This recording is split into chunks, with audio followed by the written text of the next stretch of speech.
안녕하세요. 오늘도 사연살롱을 찾아주셔서 감사합니다. 한국에서 대학을 졸업하고 프랑스에서 대학원에 다니고 있는 여성이에요. 다행히도 한국에서 프랑스 문화학을 전공한 덕에 지금 그 덕을 톡톡히 보고 있죠. 저는 현재 그동안 해보고 싶었던 미술 공부를 하고 있어요. 한국을 떠날 때 주위에서는 집 나가면 고생이라며 외국에서 혼자 사는 걸 걱정하는 분들도 많았어요. 하지만 그런 걱정과 달리 저는 이곳에서 전보다 훨씬 편하게 살고 있어요. 일단 생활적인 면에서는 그래요. 한국에서는 단 하루도 남들 시선을 의식하지 않고 살았던 적이 없었거든요.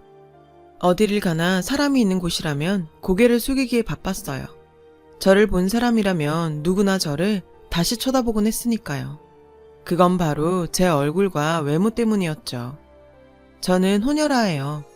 검은 머리에 눈동자도 검은색이지만 피부가 백인에 가깝게 하얗고 이목구비도 서양인에 가까워요. 물론 동양적인 면도 있지만 외국인이냐는 말을 많이 들을 정도로 서구적인 외모를 가진 호녀라죠. 그래도 요즘은 호녀라를 바라보는 사회적 시각이 많이 달라진 것 같아요. 독특한 분위기를 장점으로 모델로도 많이들 활동하더라고요. 하지만 제가 경험한 호녀린의 삶은 참 각박했어요. 제가 한부모 가정에서 자라서 더 그랬는지도 모르겠지만요. 저는 한국인 엄마와 프랑스인 아빠 사이에서 태어났어요. 아빠 얼굴은 기억이 안 나요. 태어나서 단 한 번도 본 적이 없었거든요. 저는 어려서부터 엄마와 단 둘이 살았고 친척이라고는 외할머니와 외할아버지 뿐이었어요. 싱글맘인 엄마는 다행히 생활력이 있는 직장인이셔서 그나마 돈 걱정 없이 저를 키울 수 있었어요. 아빠가 있는 아이들한테 꿀리지 않도록 최대한 잘 키우려고 노력하셨고요. 제가 남들과 다르다는 걸 알게 된 건 유치원에 입학하고 나서였어요. 유치원에 다니면서 시간이 지날수록 반 아이들이 저를 피하고 이상하게 생각한다는 걸 알게 되었거든요. 놀이를 할 때 제가 다가가면 피하기 일쑤였고 놀이터에서는 같이 놀지도 않고 말을 걸어도 대답도 하지 않고 다들 도망쳤어요. 그리고 마침내 일이 터져버렸죠. 유치원에서 점심을 먹던 중이었는데 반찬으로 아이들이 먹을 수 있는 안 매운 김치가 나왔죠. 제가 그걸 먹는 걸 보고 한 아이가 너도 김치 먹을 줄 아냐고 묻더라고요. 저는 그저 제게 누군가 말을 걸었다는 게 반가워서 잘 먹는다고 대답했어요. 그러자 그 애가 고개를 갸웃거리곤 그러는 거예요. 너 한국 사람 아니야. 미국 사람이야. 우리 엄마가 그러는데 니네 아빠가 너 키우기 싫어서 미국으로 도망갔을 거래. 미국 사람들은 다 그런데. 그 말을 들은 저는 어린 마음에 수치심을 느꼈어요. 그래서 울음을 터뜨렸죠. 유치원 선생님이 저를 달래주셨지만 그날 오후 저를 데리러 온 엄마는 퉁퉁 부은 제 얼굴과 시무룩한 표정을 보고는 하나야, 왜 그래? 무슨 일 있었어? 라고 물으셨어요. 저는 울면서 같은 반 아이한테 들은 얘기를 했어요. 아빠가 날 키우기 싫어서 미국으로 도망갔다고요. 그 말을 들은 엄마는 펄펄 뛰면서 유치원에 찾아가 선생님에게 따졌어요. 당장 그 애들 엄마들을 부르라고요. 아이들을 데리러 유치원에 와 있던 엄마들은 그 소리를 듣고는 서로 눈치를 보며 몸을 사렸죠. 그때 엄마들 중 한 엄마가 나섰어요. 아니, 그쪽 애를 비하하려고 한 건 아니고 사실 그렇잖아요. 애 아빠는 어디 가고 혼자 애를 키워요. 그리고 딱 봐도 애가 호녀라고 그러니 다들 의심이 가서 그런 거지. 그래요. 하나 아빠 외국인 맞아요. 그런데 그게 뭐가 어때서요? 엄연히 우리 하나는 한국 국적을 가진 한국 사람이에요. 아이가 엄마 국적을 갖는 게 뭐가 문제냐고요. 그리고 애가 혼혈이면 자기들 멋대로 애 아빠가 버리고 왔다는 둥 없는 얘기 지어내도 돼요? 저요. 이번 일 그냥 못 넘겨요. 없는 얘기 지어낸 사람, 그 얘기를 소문 퍼뜨린 사람 다 고소할 거예요. 엄마의 서슬퍼런 기세에 눌린 엄마들은 저희 엄마 앞에서 고개를 조아리며 미안해요, 미안해. 앞으로 말 조심할게요. 애들한테도 잘 얘기할 테니 제발 고소는 하지 말아줘요. 다들 고소당하기 싫어서 손이 발이 되도록 싹싹 빌더라고요. 그날 밤 엄마는 제게 그러셨어요. 엄마가 나중에 때가 되면 하나한테 아빠 얘기 다 해줄게.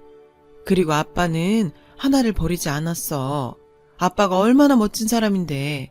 그러니까 혹시라도 그런 소리 들으면 아니라고 확실히 대답해줘. 엄마는 제게 신신당부했어요.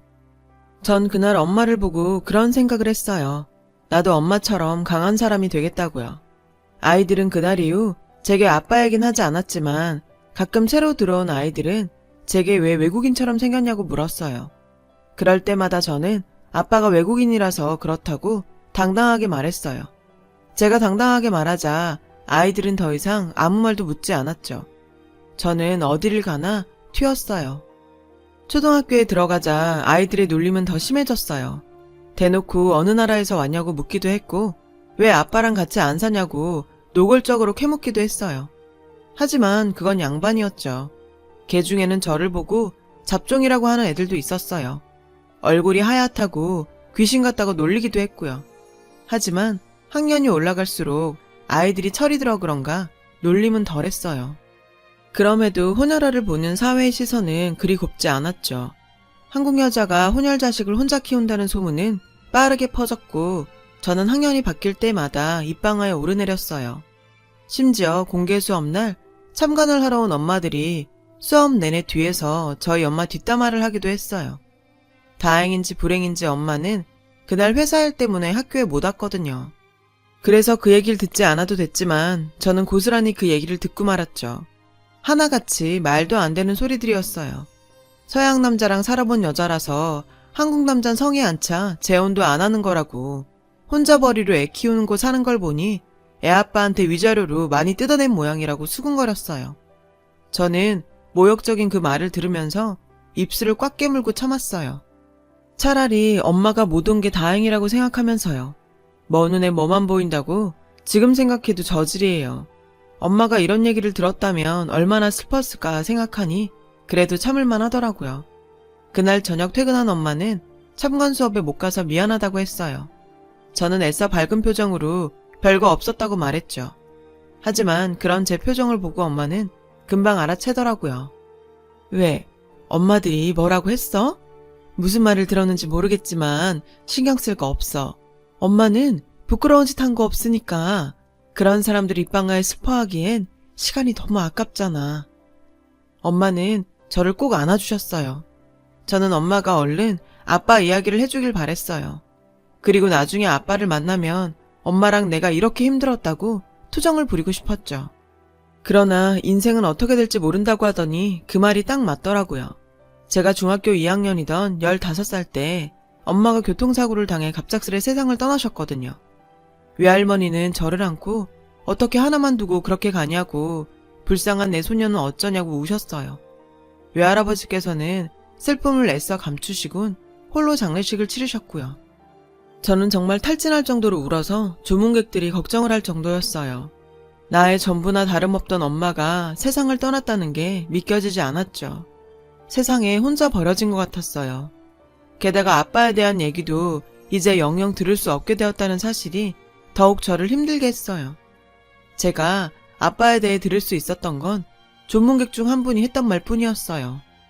수경이도 참 불쌍하다. 프랑스 남자랑 눈 맞아서 임신까지 하더니 미혼모를 살다 그렇게 갈 줄 누가 알았더니? 예전에 그 남자에 대해 살짝 물어본 적이 있는데 사정이 있었다고만 하더라고. 이혼을 했다면 수경이가 그런 식으로 말은 안 했을 거야. 보통 이혼을 한 거라면 그런 식으로 감싸듯이 말 안 하잖아. 그 대화를 통해 저는 제 아빠가 프랑스 사람이라는 걸 알 수 있었어요.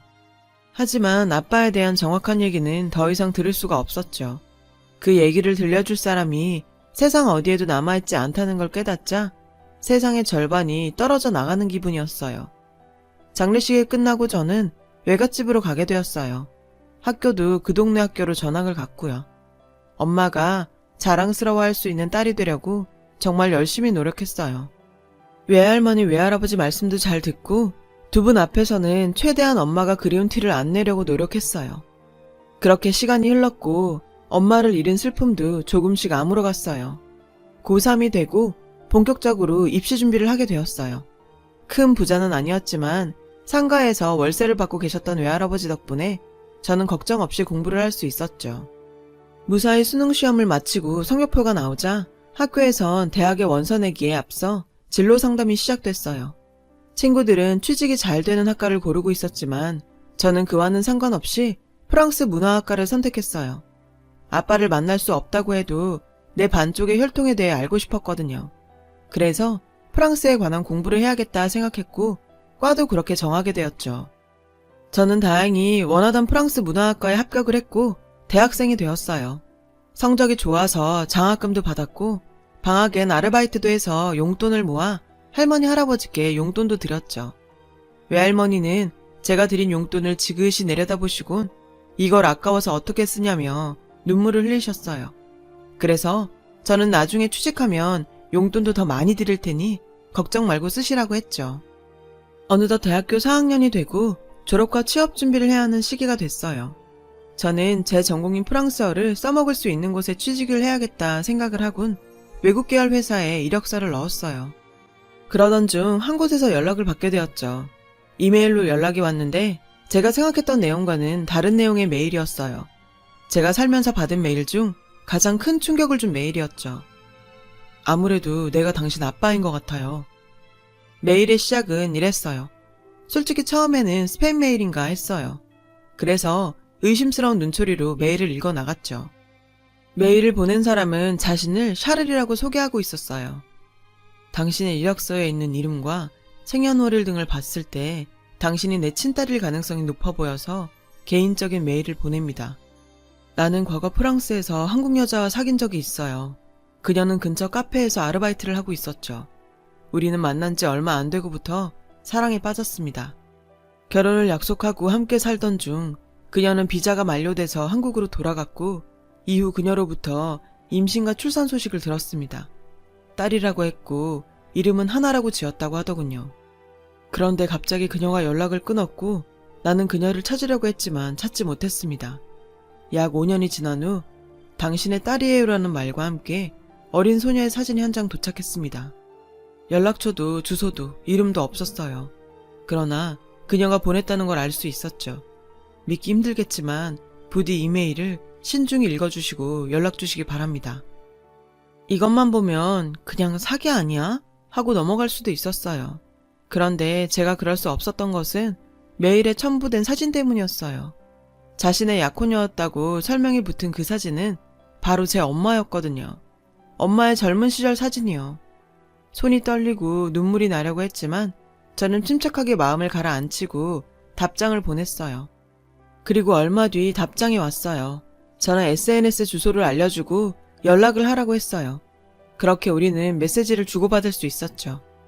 그 사람은 이미 확신에 차 있었어요. 제가 엄마와 제 사진을 보내주자 당신은 분명히 내 딸이에요 라며 기뻐하더라고요. 하지만 저는 완전히 그를 믿을 수 없었어요. 그런 제 마음을 그 사람도 알았는지 의심하는 게 당연해요. 하지만 내가 거짓말을 하고 있다면 어떻게 당신 엄마와 당신 사진을 가지고 있겠어요. 의심이 된다면 이곳에 와서 유전자 검사를 해보는 게 어때요? 비행기표는 내가 보내줄게요. 솔직히 그 말에 흔들렸어요. 사진도 그렇고 비행기표까지 보내준다니까 혹시 아니더라도 희망을 걸어볼 가치는 있겠다 싶었어요. 결국 저는 어른들께는 아무 말 하지 않고 프랑스행 비행기에 몸을 실었어요. 파리 드골공항에 도착해보니 샤를이라는 분이 나와 계셨어요. 선한 인상의 중년 남성이었죠. 제 아빠일지도 모르는 이 남자는 저를 보자 환하게 웃으며 비주를 했어요. 비주는 처음인 저는 얼떨결에 따라했죠. 샤를은 저를 자신의 집으로 데려갔어요. 예쁜 단독주택이었죠. 제가 집에 들어가자 한 중년의 여성이 저를 맞아주었어요. 샤를의 누나라고 하더군요. 우리는 다음날 병원에 가기로 하고 일단 그 집에서 식사를 하고 쉬었어요. 침대에 누운 채 잠이 오지 않아서 한참을 뒤척이다가 따뜻한 물이라도 마셔보자 싶어서 아래층 주방으로 내려갔어요. 그리고 그 순간 두 사람의 대화 소리가 들려왔어요. 바로 샤를과 그의 누나가 나누는 대화였죠. 저는 계단에 앉아 그들의 대화에 귀를 기울였어요. 이래도 괜찮을까? 가족이긴 하지만 어쨌든 거짓말은 거짓말이잖아. 다 하나와 루이를 위해서야. 누나는 그냥 내 말만 들어. 그래도 네가 하나의 아빠는 아니잖아. 100% 알아들을 수는 없었지만 적어도 제 아빠가 아니라는 말은 똑똑히 알아들을 수 있었어요. 순간 심장이 마구 뛰고 공포감이 느껴지기 시작했어요. 머릿속이 새하얘지는 것 같았죠. 지금 당장 이 집에서 나가야 한다는 생각만이 가득했어요. 저는 방으로 가서 정신없이 짐을 가방에 쓸어 담고 아래층으로 내려갔어요. 옷도 제대로 못 갈아입은 채로요. 문을 열고 나가려는데 그 집에서 키우는 개가 마구 짖었어요. 그 바람에 샤를과 샤를의 누나가 나와버렸죠. 다가오지 마. 두 사람 얘기 다 들었어. 당신 내 아빠 아니잖아. 제가 악쓰듯 소리쳤어요. 서툰 프랑스어 발음은 신경도 안 쓰고요. 샤를은 자신이 다 설명을 하겠다며 일단 안으로 들어가자고 하더군요. 하지만 저는 더 이상 그를 믿을 수가 없었어요. 그래서 울면서 사정했죠. 제발 보내달라고요. 돈이 필요하다면 주겠다고 했어요. 그런 제게 샤를의 누나가 다가왔어요. 무서워서 밀치려고 하는 순간 무언가 제 눈에 들어왔어요. 바로 샤를의 누나 눈에 가득 고인 눈물이었죠. 하나, 제발 우리 얘기를 들어줘요. 제발 부탁이에요. 이대로 하나를 보낼 수 없어요. 그녀는 오히려 제게 빌었어요. 저는 그 눈물을 보고 울음을 그쳤어요. 그리고 가방을 내려놓고 거실 소파로 가서 앉았죠. 샤를은 방으로 가서 작은 상자를 하나 꺼내왔어요. 그리고 상자 안에서 낡은 앨범을 한 권 꺼냈어요. 그리고는 제 앞에 펼쳐 보여주었죠. 프랑스 남자의 사진이었어요. 환하게 웃고 있는 그 남자를 가리키며 샤를이 말했어요. 내 형이에요. 이름은 루이고요. 샤를이 앨범을 몇 장 넘겼어요. 그러자 저희 엄마 사진이 나왔죠. 그리고 여긴 한나의 엄마. 맞죠? 엄마는 루이라는 남자와 다정하게 손을 잡고 있었어요. 너무나도 행복한 모습이었죠. 당시 루이는 대학원에 다니고 있었는데 학교에서 유학생이던 하나 엄마를 만났어요. 두 사람은 사랑에 빠졌고 우리에게도 소개를 시켜주었죠. 두 사람은 결혼을 약속한 사이였어요. 하나 엄마는 비자가 만료되어 한국에 다녀오기로 했죠. 그런데 얼마 뒤 연락이 왔어요. 임신을 했다고요. 루이는 물론 우리 가족들도 정말 기뻐했어요. 하지만 하나 엄마는 당장 돌아올 수가 없었죠. 임신 초기라서 비행기를 타기에는 무리가 있다고 병원에서 그랬대요. 루이는 하나 엄마 몸이 괜찮아질 때를 기다리며 결혼식 준비를 했어요. 그런데 비극적인 일이 일어난 거예요. 하나도 알겠지만 이곳은 테러가 꽤 일어나는 곳이에요. 루이가 다니던 대학원에서 총기 테러가 일어났어요. 그날에 모두 8명이 죽었고 루이는 그중 하나였어요. 루이가 죽고 난 뒤 저희 부모님이 한국으로 편지를 보냈어요. 루이가 사고로 죽었다고요. 그러니 뱃속의 아이는 하나 엄마 뜻대로 하라고 했어요. 하나 엄마는 아이를 낳아서 자신이 키우겠다고 하더군요. 저희 부모님은 아이를 낳더라도 이곳에는 오지 말아달라고 부탁했어요. 아이를 보면 루이가 생각나 힘들 것 같다고 말이죠. 하나 엄마는 그러겠다고 했어요. 하나 엄마는 가끔 하나의 사진을 보내주었어요. 그런데 어느 순간부터 사진이 오지 않더군요. 그래서 무슨 일이 있나 했는데 당신과 메일을 주고받으면서 그녀가 세상을 떠났다는 걸 알게 되었어요. 그 얘기를 듣자 감정이 복받쳐서 눈물이 흘렀어요. 앨범 속에는 너무도 다정한 엄마와 아빠가 웃고 있었죠. 그 모습이 사무치게 그리웠어요. 그래서 앨범을 끌어안고 한참을 울었어요. 아빠의 여동생은 그런 저를 안아주었어요. 제 등을 쓸어주며 말없이 위로를 해주었죠. 속여서 미안해요. 하나의 이력서를 보는 순간 내 조카에게 뭐라도 해주고 싶었고 당신의 아빠가 되어주고 싶었을 뿐이에요. 샤를은 울먹이며 사과를 했어요. 저는 샤를에게 오히려 이곳으로 저를 불러줘서 고맙다고 했어요. 샤를이 아니었다면 내 아빠에 대해 죽을 때까지 아무것도 몰랐을 거라고요. 정말 고맙다고요. 그날 밤 우리 세 사람은 한참을 울었고 이후엔 엄마와 아빠에 대한 얘기를 나누며 밤을 지새웠어요. 그리고 다음날 샤를은 아빠 무덤에 데려가 주었어요. 묘비에는 사랑이 넘쳤던 남편, 그리고 아버지라고 적혀 있었죠. 그 문장을 통해 제가 태어나기 전부터 아빠가 저를 얼마나 사랑했는지 알 수 있었어요. 샤를과 저는 유전자 검사도 했는데 검사 결과 부분일치가 나왔어요. 친인척 관계라는 뜻이었죠. 샤를은 조카를 만날 수 있어서 좋았다며 기회가 되면 프랑스로 와달라고 했어요. 한국에 돌아온 저는 외할머니와 외할아버지께 프랑스에서 있었던 일들을 전해드리고 샤를이 두 분을 위해 준비한 선물도 전해드렸어요. 물론 아빠 사진도 보여드렸죠. 외할머니는 눈시울을 붉히며 말했죠. 지 새끼 태어난 것도 못 보고 눈을 감으려니 얼마나 애통했을까. 부디 하늘에서는 하나 엄마랑 백년해로 하시게. 그리고는 엄마와 아빠의 젊은 시절 사진을 하염없이 어루만지셨어요. 그 후로 저는 취업하려던 계획을 바꿨어요. 샤를의 권유로 프랑스로 유학을 가기로 했거든요. 사실 외할머니와 외할아버지 때문에 고민이 많았는데 두 분이 가서 많은 걸 배우고 오라고 응원해 주시더라고요. 이제 아빠 나라에 가서도 살아봐야지. 그게 도리인 것 같다. 잘 다녀와. 그렇게 저는 프랑스 유학을 결정할 수 있었고 지금 이렇게 프랑스에 와 있어요. 이곳에서 친할머니, 친할아버지도 만나고 다른 친척들도 만날 수 있었죠. 모두 다 저를 보고 아빠를 닮았다고 하더라고요. 누구는 눈이 닮았다고 그러고 또 누구는 웃는 모습이 똑같다고도 했어요.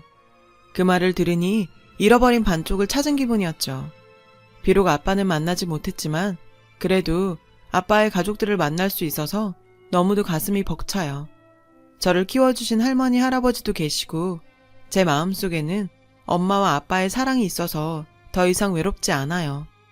부모의 사랑은 곁에 없어도 느껴지는 대단한 무엇인 것 같아요. 부모님이 곁에 계시다면 한 번 더 마음을 표현하는 게 어떨까요? 제 얘기를 들어주셔서 감사합니다. 여러분, 사연 댓글에 응원과 현명한 조언 부탁드려요. 좋아요와 구독은 저에게 큰 힘이 됩니다. 오늘도 좋은 일 가득하세요.